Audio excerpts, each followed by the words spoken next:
A significant conflict with far-reaching international political consequences has been raging non-stop for a long time inside of Myanmar, and the outcome of the war has major ramifications for China and the world at large. But it's not as simple as you might think, and China has a lot more to lose in Myanmar than you might realize. The initial launching of the military coup inside of Myanmar was accidentally caught live on camera by this fitness instructor in the capital. Those armored trucks behind us right now are the junta on their way to parliament to try to arrest Myanmar's democratically elected leaders from the NLD party in a coup d'etat. There has been some speculation that China might have actually originally supported the coup inside of Myanmar when it originally happened, but there's just as much evidence to suggest China does not benefit from instability in their neighboring country with all these deals on the table. After some deliberation internally, China is now openly supporting the Myanmar military coup, with their foreign minister announcing that they will entirely support the regime no matter how the situation changes. That the PRC supports authoritarian governments isn't really surprising. Unlike most of the Western countries in the world, China actually has huge amounts of economic and strategic interests inside of Myanmar that the war and instability has placed at stake, because Myanmar is their strategic corridor into the Indian Ocean. China is landlocked on the western side of their country, making these nations located here incredibly important for importing oil through. China has $230 billion of infrastructure, belt and road projects invested and in the works in Myanmar. China is Myanmar's largest trading partner, and it's important to them because Xi Jinping wants access to that Indian Ocean that the country has. You see, there is oil and gas pipelines that link the Bay of Bengal with China that are important to their economic and strategic growth. Right now, 80% of China's total oil imports go through the Strait of Malacca. This has Xi Jinping incredibly worried because a US naval blockade there could essentially strangle his entire country. And Myanmar finds themselves in a position where they're the key to decreasing this vulnerability. There are two specific things China wants most out of Myanmar here: 17 different vital rare earth metals and deep water port access near the Strait of Malacca. The Strait of Malacca connects the South China Sea to the Indian Ocean. 30% of global maritime trade passes through this narrow stretch, and it's the shortest sea route for China to have access to Africa, a major focus of foreign development and oil. China wants access to Myanmar's ports due to their proximity to this strait, as it gives them an easier way of moving Chinese goods to parts of the country that aren't anywhere near their own domestic ports, as well as a secondary stop for their African-bound shipments. Militarily, with close access to the strait, it allows naval forces access to the entire Indian and Atlantic Ocean. And with growing tensions between India and China, it's a strategically vital coastline for both nations to project power. Arguably more important, however, are the Myanmar rare earth metals, critical for the manufacturing of complex electronic components from smartphones to guidance systems for hypersonic missiles. China needs these resources in order to keep its technology production afloat, as they currently stand as the world's largest producer and refiner of rare earth minerals in Myanmar. 12% of the world's production of rare earth metals comes straight from Myanmar that are vital in manufacturing consumer electronics and military equipment. But more importantly, it accounts for over 50% of China's supply used to make all those cheap electronics that we love to buy. This, to China, is not an economic edge that they can afford to lose. To take advantage of both mining and coastal access, Myanmar was an early target for China's Belt and Road Initiative. China began the construction of desperately needed infrastructure, new cities, as well as deep water ports in one of their locations that I can't pronounce called Cappy, which would allow them to bypass the Strait of Malacca for oil import. But there are two main consequences of these Chinese investments. First off, China is attempting to assert their grip on the economic affairs of Myanmar, and they're pushing their hegemony in the region with this new junta that controls Myanmar. Second off, from the Myanmar junta perspective, they were able to show that the majority of these projects were signed off on and began construction after their coup. This gives the junta a win to point at, and it drives China closer to the junta. Hey Xi Jinping, I see you in the back. No slowing down, no cheating. Come on, keep up the pace. Do you want to lose a strategically important ally right on your border? This is a big deal because in the past, Myanmar tried to strike a balance between China's involvement and giving room for other Western countries like Japan to help as well. But Banerjee, a writer for the Observer Research Foundation, points out that the junta military leaders will hopefully, out of necessity, have to cooperate with other countries outside of China. On the 1st of February 2021, the Myanmar military enacted a coup that usurped the governing civilian leadership and established a brutal dictatorship under General Min Aung Hlaing, their commander-in-chief. This immediately sparked protests that quickly spread across all major cities and led to the violent crackdown leading to hundreds of civilian deaths. Rebel groups began rising up and taking on organized strikes against military and police personnel. And over the last 2 years, it's grown into a full-scale civil war between the ruling military dictatorship and rebel factions that are seeking to restore democracy in their nation. But before we get into that, I recently got my VA disability rating for my injuries from when I was in the US Army. It took me 10 years of fighting the legal system on my own the hard way. Morgan & Morgan has modernized the injury law process, so you can easily submit a claim and communicate with your legal team all from your phone. Morgan & Morgan is America's largest injury law firm. They have over 100 offices nationwide and more than 800 highly qualified lawyers. With over $15 billion recovered for clients, Morgan & Morgan has a proven track record of fighting to get you full and fair compensation. They've made it so easy to do, it's more like ordering takeout than hiring a lawyer. So you don't even need to leave the comfort of your couch. It takes only 8 clicks or less to submit a claim, and then you can have the benefit of America's largest injury law firm fighting for you. If you've ever been injured in an accident, you can check out Morgan & Morgan. For more information, you can go to forthepeople.com/task. Or dial #LAW, that's #529 from your cell phone and get the compensation you deserve. So how is the conflict going so far? At one point, it was widely accepted that the Myanmar pre-coup military had grown to about 400,000 service personnel, which, if that's true, it would place them as the largest armed force in Southeast Asia after Vietnam and maybe even the 11th largest in the world. But that number can be misleading because the important one is how many combat troops can they actually put on the ground. And according to a soldier who defected from the Myanmar military last year, that number is much lower at 95,000. The war has seen over 30,000 people KIA, and according to United States estimates, approximately 1 million civilians have been displaced so far. In order to understand how dire this situation is, we need some context. Myanmar is located in Southeast Asia, sharing a border with Thailand and Cambodia to the south, China to the north and east, and Bangladesh, India, and the Indian Ocean to the west. Culturally, its 57.5 million population are predominantly Buddhist, but ethnically diverse, with large minority populations like the Shan and Karen areas of the country in the lesser populated but homogeneous regions. The 262,000 square mile nation is made up of the steep mountain ranges along its north, east, and west regions, which enclose a large span of flat river valley where the majority of the population and the capital of the country can be found. Despite the general poverty of the population, Myanmar is rich in precious gems, lumber, oil, and rare earth metals, but due to the lack of infrastructure, economic mismanagement, and intensive foreign extraction, every little bit of the money earned hasn't made its way back to the people. Myanmar, for a brief period in the 2010s, was actually one of the fastest growing economies in the world after government reforms, until the breakout of the coup. So how did Myanmar get to be such a thorn in China's side? Prior to the coup junta takeover in Myanmar, it was a bicameral parliament consisting of an upper and lower house.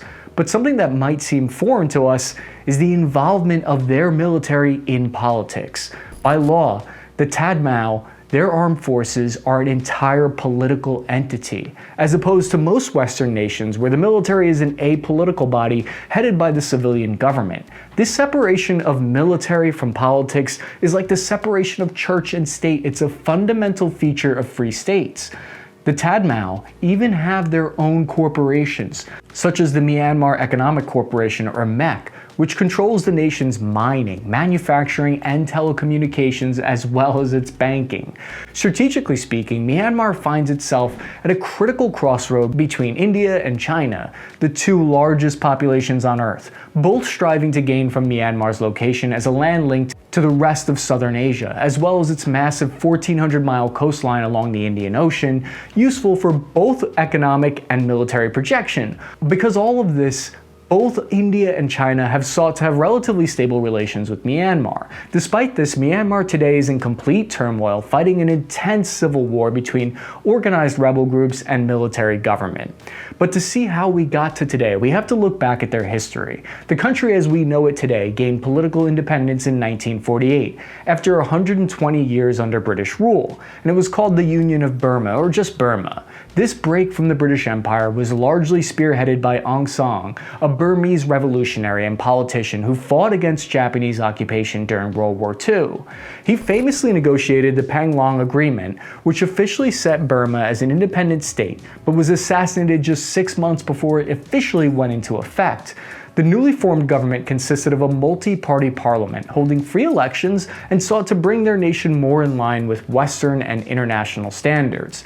This lasted until 1962, when General Ne Win staged a coup after it had been deemed that the civilian government was proving to be ineffective and overly idolized Western ideals. General Win and the rest of the military brass sought to bring the nation more in line with their neighboring China and the Soviet Union through communism. All aspects of the country were nationalized at this point, and the military was the sole ruling party under the leadership of General Win. During this time, the nation was overwhelmingly isolationist, and it went from the richest, most prosperous, to the most impoverished country in Southeast Asia. During the 1960s and 70s, a number of large organized protests were held by civilian groups, but they were quickly and violently put down in 1982. The nation began holding elections, but these, unsurprisingly, were staged, with all incumbent top-level officials winning in landslide victories. During the remainder of the 1980s, the country began to be wrought with internal economic problems, to which their primary tactic to fix these issues was to only issue currency that was divisible by 9, because 9 is a lucky number. Yes, that's a real fact that actually did happen. Eventually, this led to what was known as the 8888 Uprising, named after the fact that it peaked on August 8th, 1988. Get it? 8888? This was originally a widespread, organized series of protests that saw the military and police forces kill thousands across the country, leading to the army performing a second coup, because why not? It worked so well the first time. The uprising became so severe, General Win vowed to step down as the political head, but already appointed his successor, who had lovingly been nicknamed the Butcher of Rangoon. Great name for a restaurant, terrible name for a president. In total, by the end of 1988, upwards of 10,000 protesters had been killed by military and police officials. In 1989, the government was renamed to the Union of Myanmar, which is why you'll often hear Myanmar referenced as formerly Burma. They did hold official elections a year later in 1990, but because the Democratic National League for Democracy Party won over 80% of the votes, the SLORC decided to just stay in power instead. In 1997, the SLORC rebranded themselves as the State Peace and Development Council, hoping a new face and new brand would help their efforts. But just as we went from the Internet Explorer to Microsoft Edge, nothing got any better for anyone. 10 years later, in 2007, due to the scarcity and price increases of petroleum fuel to the public, another series of intense protests broke out. This one, now known as the Saffron Revolution, due to it largely being led by Buddhist monks. While there were once again violent and deadly crackdowns by the military, the government decided to move forward with what they called disciplined democracy, and in 2010 changed the name to the Republic of the Union of Myanmar. Two prepositional phrases in one name, you love to see it. While the results of this election are widely considered to be fraudulent, with 80% of the votes going to the military-backed and run Union Solidarity and Development Party in 2011, the military junta was officially dissolved, and over the next 10 years, gradual movements towards democratization and greater liberalization were taking place. Hopes were high, and it seemed that Myanmar might finally have the chance at political freedom that it had been fighting for decades. However, since then, tensions had grown between the democratically elected NLD party under the Kaiwa and the Military Political Party. After the election, the Myanmar military refused to respect the results, accusing the NLD of voter fraud and ballot stuffing. Members of the NLD party were arrested, and General Min Aung Hlaing had enacted a coup, citing that due to fraudulent election results, the army needed to step in to fix a corrupt government, establishing a year-long state of emergency and plans for a new election to be held. After the announcement, communication channels were shut down for phone lines, television stations, and widespread internet outages. Cellular service were disrupted by the military's use of kill switches, and all banks were forced to suspend service. Protests began almost immediately. Soldiers flooded the streets, established martial law. The civilian population quickly flocked to social media to organize resistance against the military junta, with the new government responding by blocking access to these sites across the country. By March, what had started as a peaceful protest had grown into the beginnings of a civil war. On March 25th of 2021, the Independence Army rebel group in northern Myanmar seized the outlaw Bum military base, with a second base attacked by the Karen National Liberation Army the next day, killing 10 soldiers and taking several others hostages. Just the day after that saw the Kayla clashes, in which armed protesters using homemade weapons fought against police and security forces that were engaging with the local protest camp. These homemade weapons would become a hallmark of the conflict, with pictures and videos flooding the internet of improvised firearms and jerry-rigged drones, which to many proved the lengths to which the rebels are not only smarter and better organized than some naysayers might think, but willing to do anything in order to win. A ceasefire was proposed and signed by the military and rebel leaders, but after the army completely ignored it, it only hardened the resolve of even more organized groups fighting against them.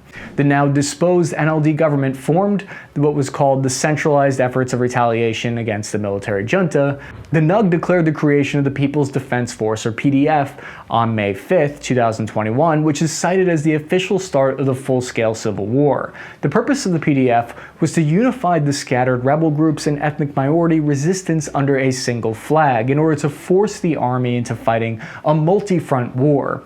Full-scale conflict soon followed on May 23rd. The PDF engaged government troops in the town of Muse, killing at least 13 soldiers. The week following saw fighting break out in the Katha township, as well as 3 other townships in the area. On September 7th, the NUG officially declared war on the Myanmar military, which only increased the frequency and lethality of the PDF's operations. Since then, the PDF has continued gaining popular international support, and the junta increasing the brutality of the tactics used to put down the rebellion. Junta forces have infamously begun using airstrikes as a mean of quickly ending skirmishes, with little regard for collateral damage, such as the infamous helicopter strike against an elementary school in September of 2021, or even going so far as to strike a refugee camp in bordering countries such as Bangladesh, as their attempts of putting down the rebellion become more desperate.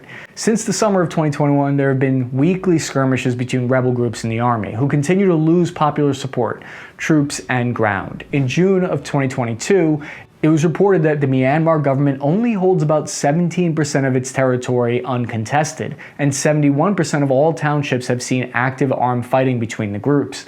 NUG estimates that currently the Tatmadaw loses 2% of its total forces each month. Crackdowns on the civilian population have continued, with an estimated 28,000 homes completely destroyed at this point, as well as intentional targeting of resistant civilians with mortars and aerial hits.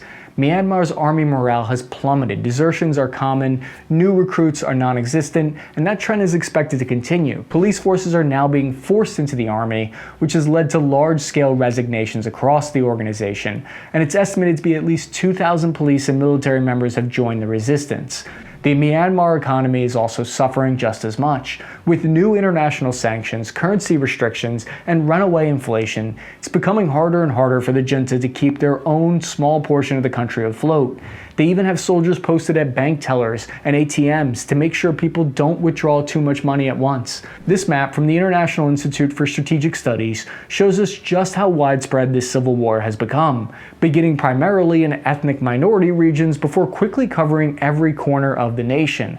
Looking at the associated chart, since fighting peaked in January of 2022, the number of IED hits performed by rebel groups has decreased, while rates of direct fire engagements has increased.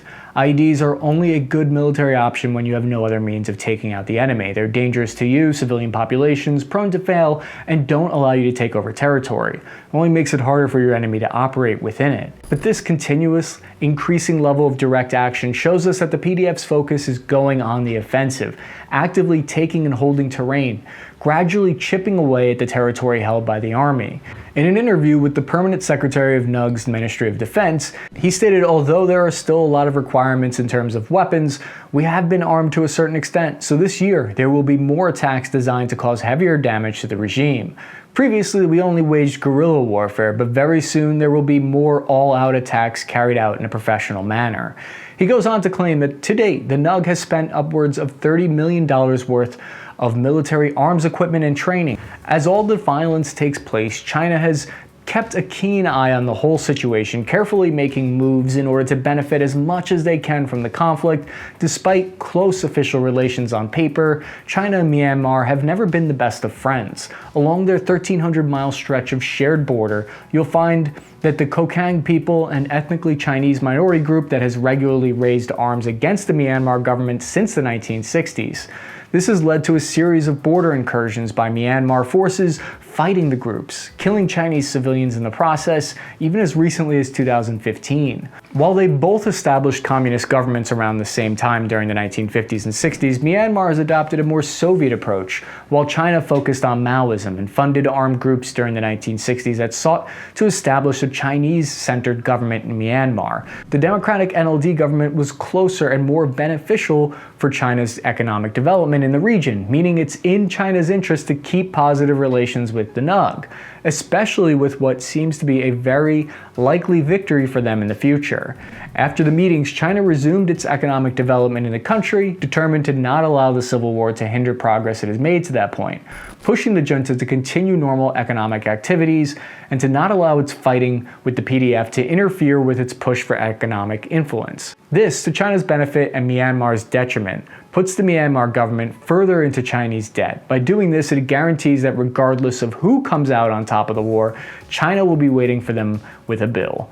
Because the effects of this war are currently and will continue to devastate the economy of Myanmar, destroy its infrastructure, and place the country in an economically desperate situation, China will most likely be the one that they turn to for help. It's hard to say how or when the civil war will end, or what Myanmar will look like at the end of it, but we can at least hope it's soon.